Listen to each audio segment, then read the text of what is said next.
जैसी करनी वैसी भरनी। हाथी और दर्जी का बेटा। एक समय की बात है, दौलतपुर गांव के एक किनारे पर गणेश भगवान का मंदिर था। मंदिर के पास ही एक हाथी रहता था। वह गांव से जिधर भी जाता लोग गणेश जी की जय कहकर उसका स्वागत करते।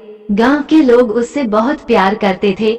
सभी उसको खाने के लिए कुछ न कुछ अवश्य देते। कोई केले देता तो कोई गन्ना, कोई हरी हरी पत्तियों वाली टहनियां देता। हाथी सब कुछ प्रेम से स्वीकार करता। वह भी गांव वालों से बहुत प्रसन्न रहता।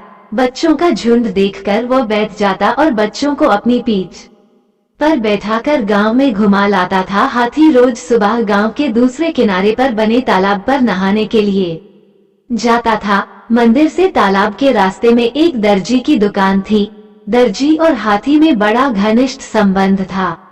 दोनों अच्छे दोस्त बन गए थे। हाथी जब उधर से गुजरता दर्जी उसे केले, गन्ने, लड्डू कुछ न कुछ अवश्य देता। हाथी उसे खाता और तालाब की ओर बढ़ जाता। तालाब में वह मस्त होकर नहाता और लौटते हुए अपनी सूंड में पानी भर लाता।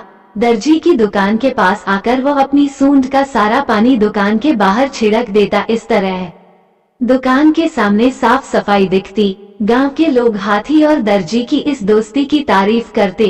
एक बार की बात है, दर्जी पास के गांव में अपने रिश्तेदार के यहाँ गया हुआ था और दुकान पर दर्जी का जवान बेटा बैठा हुआ था। रोज की तरह हाथी दर्जी की दुकान के आगे आकर रुक गया। उसने थोड़ी देर इंतजार किया, फिर अपने सूंड दुकान के अंदर बढ़ाई, मानो खाने के लिए कुछ मांग रहा हो, पर उस लड़के ने उसे खाने के लिए कुछ नहीं दिया।